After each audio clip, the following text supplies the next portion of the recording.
I have partnered up with Alois to make some champion-specific guides for the Summoner School website. I tried to put a ton of information in every single one of these guides. Currently, I've made 3 champion guides for the Summoner School website. I have made a Garen guide, a Warwick guide, and a Mordekaiser guide. In these guides, you will find stuff like explaining all the runes, the items, matchups, and so on. And on top of every single video that the guide provides, there is also a matchup spreadsheet for every single one of these guides. If you wish to check out one of these guides, the link to the website will be in the video description. Now, with this introduction out of the way, please enjoy this video.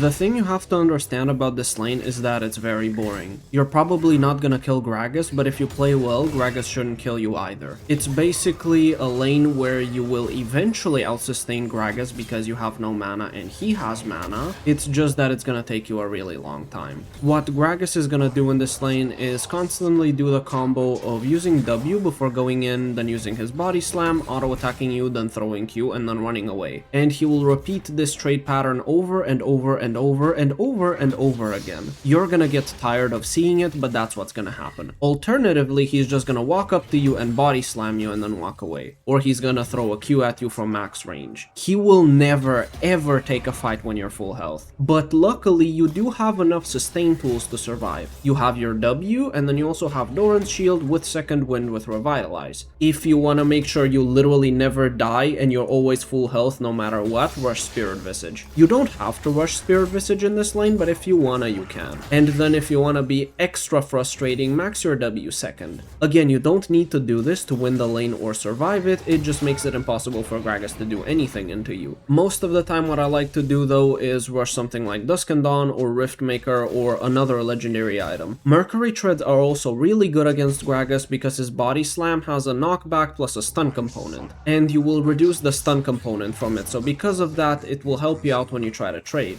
Though the main issue here is that if you're only taking Mercury Treads for his body slam, it's usually not worth it. Another thing you have to watch out for is the fact that he can ulti you into his tower. What happens a lot of the time is that if you aren't careful, you might throw a Q towards him while he's under his tower, it will hit, and then Gragas will throw his ulti. And then because you hit him with your Q, the tower will start hitting you even if there's minions under his tower. And then he can body slam to push you even more into his tower, and then you're probably dead. The later the game goes, the better the matchup gets. After 2 items, Gragas can never side lane into you no matter what. There really isn't much else to this lane, it's just omega boring.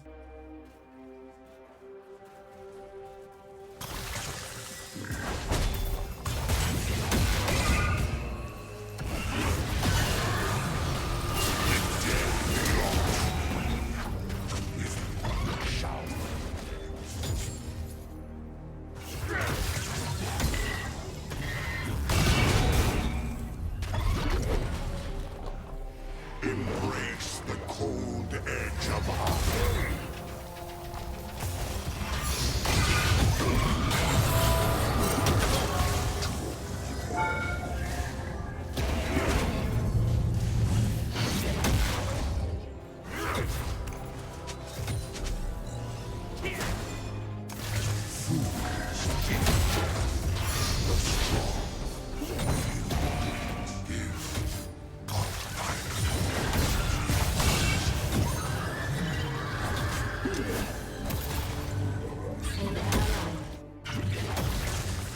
Here I can see the fact that Gragas wants to walk down, and I know he wants to walk down because he wants to get the plant in the river. So because of that, I end up chasing him to make sure that if he wants to go for the plant, he's gonna have to go through me. And if he does go for the plant and commits for it, he's gonna die because now he has no ultimate and I have my ulti.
While suppressed, violence is necessary.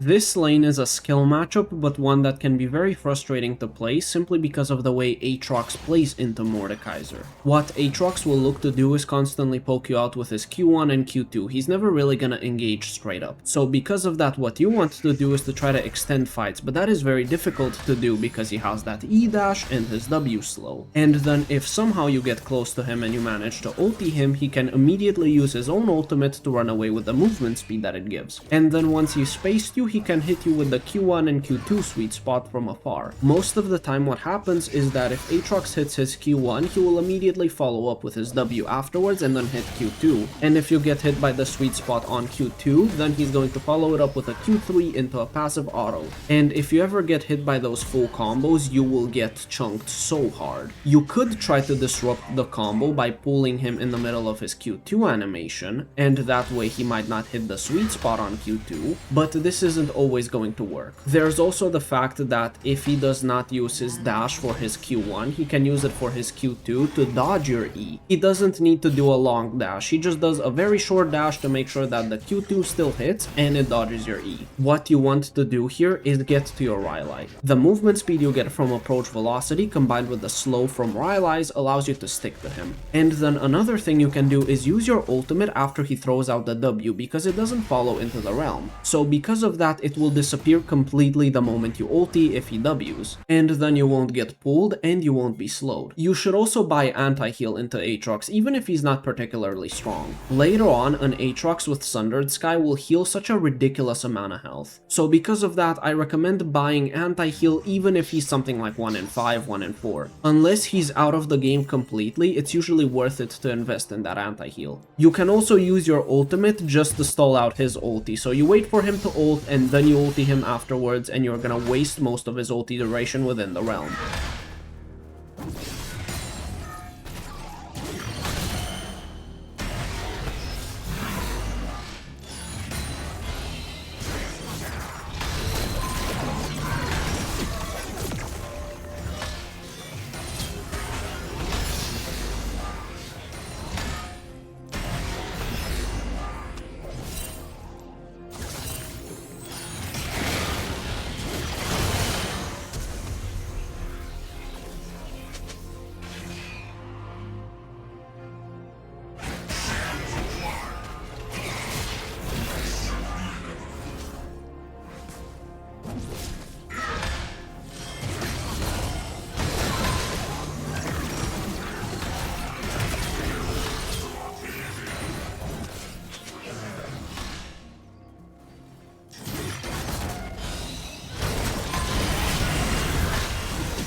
Killing spree.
You always have to respect the triple brittle combo. It's gonna deal an insane amount of damage if you're caught in it, and it can kill you from 60% health easily if your W is down. What you could look to do is use your ultimate on Ornn in the middle of his ulti so he can't recast it, but if he saves his W, he can cancel your ultimate with it. So because of that, what you want to try to do is let Ornn use his W and then ult. Even when Ornn uses his ultimate and it goes through you and he would reactivate it, you just kind of have to let him reactivate it because you can't risk getting your ult cancelled by his W. In lane, Ornn will never long trade into you. He will always do short trades where he tosses his Q to slow you and damage you, then he Ws, then auto attacks you, and then E's away. You could technically use your pull in the middle of his E to make sure that you pull him back, but you won't always win those trades. And if you're not careful and eat too many of those trades, you won't be able to all in him. What I like to do in this lane is to try to wait for my Rylai. Once I get Rylai, I can freeze on my side of the lane and Ornn can't easily break the freeze. So because of that, he will be forced to walk up and then I'm gonna be able to fight him out really hard.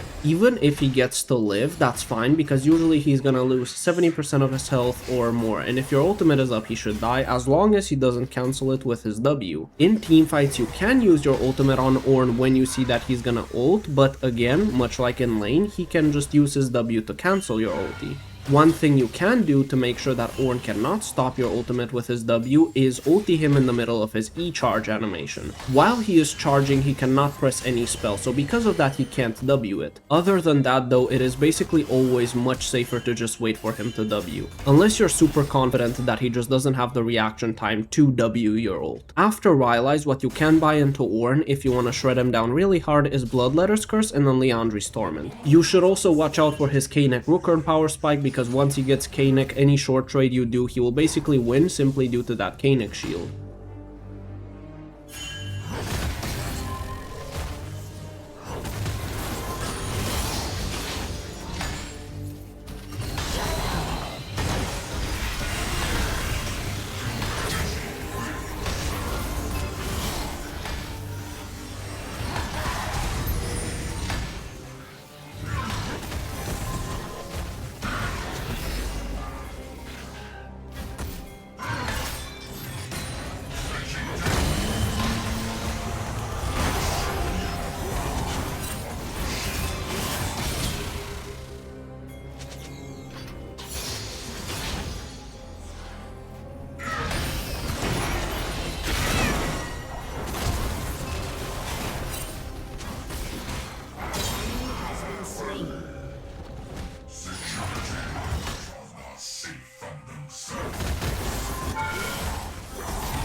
After I take this wave, what I want to do is go behind his tower and hold his minion wave there. This way my following wave will crash into his tower and then the wave will be perma-frozen on my side of the lane. Unfortunately, what ends up happening is that Ornn uses his ultimate on me to prevent this play and Rengar was nearby, so I have to drop this specific play. I could look to do it on the next wave as well, but for this wave it's a little risky to try to stay with the two of them there. It's not impossible to make it work, but if the enemy mid laner or support also came to stop me, I'm dead.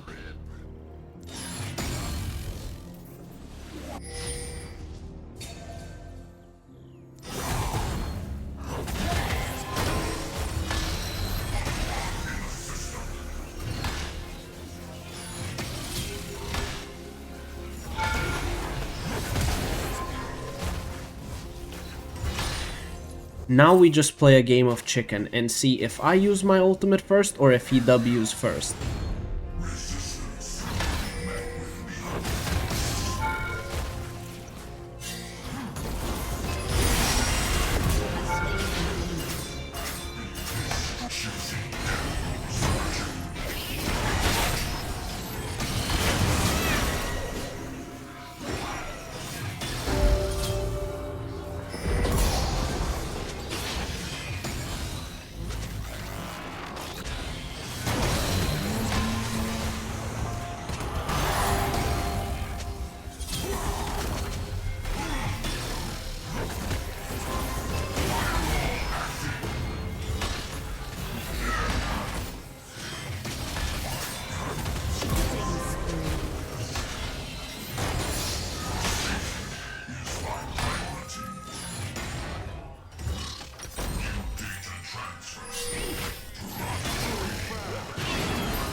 Thank you guys for joining me in this video. I hope you found the information useful, and I will see you in the next video, hopefully very soon.